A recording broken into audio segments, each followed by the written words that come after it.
This is Triple Play Fantasy Basketball's Coach's Corner. Coach Kevin Coleman, Coach JLewis, talking a little NBA draft prospects. We're talking two freshmen, Jalen Johnson of Duke and Keon Johnson of Tennessee.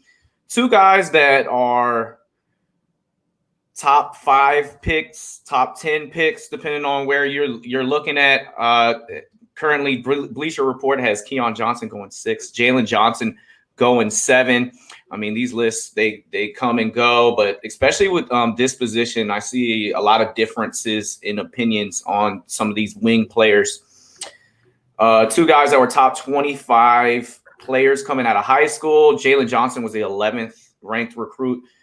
Keon Johnson was 23, according to PSCI. They both had decent freshman seasons, but maybe a little underachieving, as both of them only averaged 11 points a game. Yeah. Let's take a little look at Jalen Johnson first. Jalen Johnson averaged 11.2 points per game, 6.1 rebounds, 2.2 assists.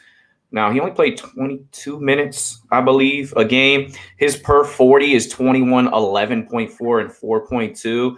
So definitely if he played more, he would produce more. He's 6'9", 220, which is really good size, an ideal 4 at the next level. His wingspan is 6'11.5. So he almost has a 7-foot wingspan, and that length is really going to help him out in the NBA. He's efficient. He's got a smooth game. He excels here in transition, as we see him just running the court. Pump fake. He drives decently. He can finish around the rim. Doesn't have too many moves, but here, this is where you want to see him. He gets the rebound. He's on the break, and he's sneakily a crafty passer on his drive. Again, here, not too many moves. He just drives. He'll lower that right shoulder into the defender's chest, which I like. And here, he really excels on a pick and roll off the ball guy. Questions on his three-point shooting. He shot 44%, but he only shot, I think, 18 threes. He made 8 of them. And it's a slow release. So that is a question mark. But as a roller, he's got really good instincts and feel. And right here, you're going to see him slash. He cuts well. Don't fall asleep on him. He will backdoor you. And that shows IQ. Yeah, I like that part of it. But here, again, just putting his head down, going to the rim. Nothing spectacular as far as his moves are concerned. Here, he gets the defender smaller. That's not really going to work on an NBA level, but seeing some of that patience, a slow release. It looks pretty good though. He really needs to develop that if he wants to be a player in the NBA. That's a bad shot, of course. We hate long twos, but I like this guy. But the raw moves, he doesn't have anything. Some other players, we saw Zaire Williams, we saw BJ. We haven't talked about BJ Boston. Well, BJ Boston's another wing guy that actually do have dribble move. They can create their own shot. So that is a bit concerning. But I love his defensive ability. So the highlights don't really show that, but he definitely has potential. He averaged 1.2 steals, 1.2 blocks. He takes charges. He's really good on help side. He will meet you at the rim. Kind of comparable to a Jason Tatum as far as defensively. He doesn't have none of those offensive abilities. He will put you in a body bag. We saw him dunk on the dude from Clemson, and we haven't heard from him since. Again, we talked about him cutting well. We talked about him being great in transition, and he can pass as a driver, but he's still selfish with the ball. It gets a little sticky. He has dribbles that don't go anywhere and doesn't really create space, and you kind of hate that dark hole. Reminds me a little bit of Steven Jackson if he can develop some of his offensive packs, but as far as the defense ability, his length and his size, I would definitely take a flyer in him in the top 5. He shouldn't go outside of the top 10, but I mean, not the top 5, excuse me, outside of the top 10. Yeah, top 5. We're getting a hot takey. We're getting hot takey in here. No chance, but like maybe closer towards 10. It might not work out for you, but I'd rather take a chance on this guy with length like he has than maybe some of these smaller guys. What's your take on Jalen? I know you're a Dookie fan. Yeah. But let's not show too much favoritism. Let's try to be honest here, Kev. Yeah, I mean, as everybody knows, Duke had a terrible year. He opted out in the middle of the year. From everything I've heard about Jalen, I think the thing that worries me kind of the most is that, he transferred his senior year of high school, so he missed most of that. So he didn't play halfway through that year. And then he kind of had an injury, he had a foot injury. And then last year he only played half the season, if that, with Duke. So he hasn't played a lot the last couple of years, as much as he's like. Now he's talented, so I like him there. Does that give you questions? Him kind of packing it in early and putting his name into the draft and focusing his energy there? I think that it's kind of what sits with these kids, how they are. If the things aren't going their way, they're going to get out. I don't hate on a kid for doing that because, hey, NBA, he's going to make his money and he's going to have his family. But I think the things that I've been hearing out of Duke, since I am a Duke fan, I love Duke, is they talked about when Coach K got on him, he kind of, as he was getting more and more coached and coached hard, he kind of would shy away from that. So from all of I've heard is one of the reasons why he kind of opted out towards the end was because of the pressure he was feeling from the coach. Now that worries me the most from this perspective, because the NBA coach ain't going to give a shit what you say or how you're feeling or anything like that. Yeah. Are you soft? And that question comes up when you go out on your team. Duke went on a little bit of a run after he left the team, and obviously a top 11 player coming out as a freshman. He's the most talented player on the team, but for them to kind of have an uptick as far as chemistry and start going on a roll a little bit is a little bit concerning. Yeah, I think it's concerning. I think he does things well. So my player comp for him is Tobias Harris. So I could see him fitting that role where he can kind of do a lot of things well, not maybe anything perfect. I think he needs to develop his shot. His shot is ugly. And so the shooting part of not in Tobias Harris, but I think he could develop into that. It's just slow and inconsistent. It's okay. It's got to take some time there. I think his size is good. He posted up well. I think he can add some size there. I think he creates some mismatch problems in the NBA.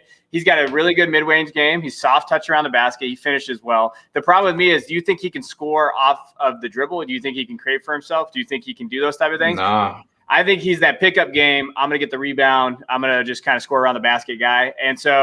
And maybe he can develop a consistent three. So I think that's what I worry about. I think defensively he'll be fine. I think he can guard. I think so too. That's why I like him the most. I think his best attribute is going to be his defense. Can he push it up? Can he guard all five players? And I think he can, based on where he's at. I think he can get in there and get some rebounds against bigger guys, against smaller guys. He can definitely use that advantage. His wingspan, like you said, is massive. You could drink on that one. He crashes the boards well. He got good length. So I like him.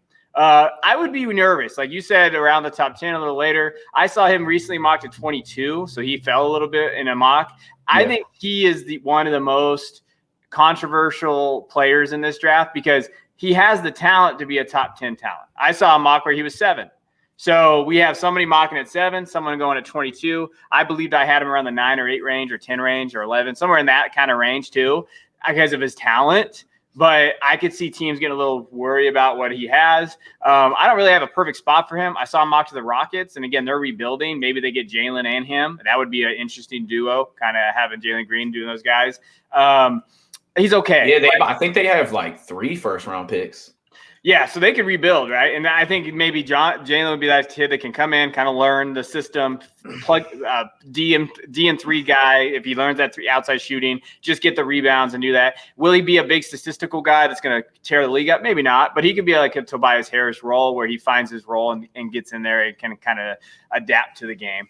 Yeah, and he has potential to development, and if he can become if he can develop his 3-point shot. Now, the numbers are deceiving. He shot 52 from the field, 44 from 3. But again, that's only on 18 shots, 63% from the free throw line.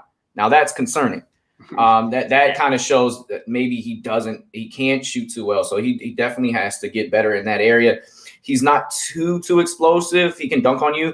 But he's a great positional defender. He guards bigs well, like you said, so he can switch. He has that switch ability, and he fits the modern NBA. So it's kind of in the air if whoever gets a hold of him can develop him. If so, you might have a sneaky, really good 4 out of here. But he's not the only Johnson we're talking about. No, this is no relation here, and we're talking about Keon Johnson of Tennessee. And Coach Kev, I'm gonna let you lead this one. Yeah, Keon Johnson is an interesting guy. In college, in that Tennessee team that's pretty loaded all around, we already talked about Springer and those guys there. He averaged 11 points, 3 rebounds, 2 assists. The thing about Johnson, he's late blooming basketball prospect. So he was someone that didn't really even get like a top-notch recruit until his senior year. He was on the AAU circuit there, the Adidas circuit. Then he got an invite to USA Basketball. Then he kind of blew up. And then a knee injury knocked him out for his senior year. So he really kind of slow developing here. And when you watch him, you'll notice that. Now, what I will say about him is that his potential is what teams are going to fall in love with. He's an athletic monster. Like, look at that, Doug. I just had to put that on. Explosive, yeah. This dude's athletic. So when you watch him and play, I mean, he's going to finish around the rim. He's going to be an athlete. He can attack the rim. He's strong. Even though he's 186 pounds, which I think he's going to have to bump up for the NBA, he does show good strength around the rim, and he can attack and he can finish. That's his strengths. Like when you watch him, I mean, the dude is just an athlete. So I know that teams, NBAs are definitely going to do this. He has a powerful first step. He's going to get through dunks. His frame is going to develop. So what he's doing now with an increased frame in the NBA, I think that's where teams look at him and say, man, his jumper is kind of like Jalen's. It's a little, it's not suspect. It's just, it's okay. Like he's got a good mid-range game. I would say when you're watching him play, and when I've watched him and kind of gone over him, as you can see him here, he's greater at finishing, but the other part of his development offensively, he lacks experience and half-court experience. So you could tell that he's a player that's kind of relied on his athleticism throughout high school, and especially because he was an early riser. So he's got to learn some offensive moves in some games. And there's a lot of – that's all going to be work in progress. Ball handling as well. So we got that ball handling. You can see his three. It's slow. Like, so when you're watching it, he's going to look and attack. So, again, similar to Jalen, but I think that he can do this in the NCAA. He did it in college basketball where he kind of drove and stuff. Now, can he do the NBA? That's going to be something to see. Can he do that? But like I said, this dude is an athletic monster. He's going to be able to finish at the rim. He's going to be able to be versatile defender. He's a very good defender. He slides his feet well. He contains. So the big thing I saw from him when I was watching film on him, he contains the point of attack. So when a guy attacks him, he contains him within that defensive set, especially with what they were trying to run the pack line at Tennessee. He did a very good job there, and I love that because he's instinctful and he can hit those quickness and activity level. So he contains that kind of point of attack. Love it. That's kind of what I was looking for with him. As far as his improvement, he's definitely going to have to get that pull-up jumper. He's got to figure that out. He did struggle from the free throw line early, so definitely free throw shooting. I got better towards the end of his career. He didn't get as much play because, like I said, Tennessee was pretty loaded. They had a lot of guys there. So he's going to have to get some experience there. As far as like a player comp, this one's a hard one for me. I'd be interested what you came up with here. I said kind of like Malik Beasley. So that's kind of what I had to go on the lower end of things. I know someone wrote an article about Vince Carter, and that made me cry a little bit inside because I was like, I don't know if this kid's Vince Carter, but he's a very two-way guy. I would honestly, if I'm picking between Jalen and Keon, I probably would go Keon Johnson. I would probably say, based on what I've seen from him and how late bloomer and his athletic and his intangibles and everything like that, Keon, to me, should be the higher pick. All right, and I would go Jalen. I don't see why Keon is consistent, almost top 8 on every board. He has again, they're not brothers, but the slow release from the three, I don't like. I love how you broke down the point of attack because that was one of the main things that impressed me in his switch ability. He has intensity on the defensive end and instincts. You don't get energy like that defensively from many people. I don't think it was a great fit in Tennessee with Jaden Springer. They do some similar things, and they were kind of going back and forth as far as who's starting and who's coming off the bench. Although two guys that are certified first-round picks and two great defenders, too much of a good thing is a bad thing. Like they both did similar things well. They're both downhill players with not many moves. Again, that didn't work. They're used to being in high school and just kind of bullying their way to baskets, and that's not going to translate in the NBA. So you definitely have to see some development as far as that's concerned. He hangs in the air forever, so maybe that you could see the comparison with VC. Other than that, I don't really see that comparison. My guy that I had was a little Stanley Johnson-esque. He's not as thick. But the reason why Stanley Johnson went in the top 10 was because of his defensive potential in the NBA. And we see that his offensive game hasn't really caught up to that. And he's kind of still searching to find his role in the league. But the explosiveness is impressive. The no moves is worrying. I would go with other wings over him. I like even Zaire Williams over the both of these guys, even though we see him all over the place. It's going to be a difficult decision past pick number 5 for these general managers and these teams. Are they going to go with fit? Are they going to go on potential, depending on if you are OKC and the Rockets? Like if I'm the OKC and the Rockets, I want to probably go with a potential guy over a Keon Johnson that I know that's not going to be a star, or some of these defensive players, like even Springer. So it's going to be dependent on who gets the pick. So I mocked him. So you tell me what you think. I mocked him at 10 to New Orleans Pelicans. So that's where I said if Lonzo leaves, he could fit in there with Zion. He could fit in there with Ingram. Can he be that point guard? I don't know. He maybe could. He can kind of develop into that. They definitely need some shooting there, but maybe he can develop into that. They're running Zion at the 1 now, and that might be the reason why Lonzo might be on the way out too. And if you surround Zion, whose strength is not defense, with some defensive-minded players, I could see that. But developing of the 3 is important. He only shot 27%, 70% from the free throw line. So I guess that's a little bit more promising than say Jalen Johnson, 45 from the field. So I want to see more consistency. Both of these guys, consistency is we're lacking. They sometimes get disappear in the game. And that is concerning, and maybe it has to do with the lack of ability to shot create for themselves. But they make an impact winning wise on the defensive end. Yeah, that's my key. I think if he fit there, then maybe they can figure out a way to kind of use him around on the athletic side of the defense, and kind of hide some of Ingram's and Zion's deficiencies, because the Pelicans are one of the worst defensive teams in the league. They can't stop anybody. So that's what I thought. But, I think both these guys are very close. It'll be interesting to see. I think that teams are going to fall in love with Keon's ability, his athleticism, and kind of his attitude, his work ethic, because of how he came up. He wasn't that big 5-star guy until he worked at it and really did it. Jalen's kind of been that 5-star guy, right? We've all kind of like, oh, Jalen, he's going to do that guy. And I think teams are going to be a little worried about. I think it really depends on how he interviews, how they interview, and how they get it, and then who they call. So if they're calling Coach K, what is Coach K going to say about Jalen? Because they're going to take that advice. I saw him going to, I think, 7, Keon Johnson, 7 to the Wizards, because they said it's a good fit. And as a Wizards fan, I wouldn't like that. I would rather have somebody with a higher ceiling than Keon Johnson. I might be on a limb here, because the consensus, like I said, is all top 10. I would pass on him. And I would just go with someone else. And I might be wrong down the road, and he might surprise me. But me personally, I just don't think he has enough offensive tools for me to take a chance, unless I already had a really good team like the Warriors or something like where I already have that position taken care of, and I could get him for defensive reasons. But yeah, I'd pass. And so I'm going Jalen Johnson.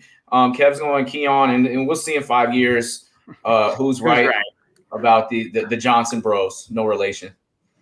Yeah, no, I think that's it's fair. I think they both play pretty good roles, so we'll see what they can be. And I just worry about Jalen's kind of head, but who knows? Maybe I'm wrong, and we'll see it. Maybe I'm a jaded Duke fan. That could be it too. All right, and that's all we have here today as far as Keon Johnson. As far as Jalen Johnson's concerned, we wish these two men good luck going forward, and look forward to breaking down another NBA prospect coming next time on Coach's Corner. For Kevin Coleman, I'm JLewis. Have a good day.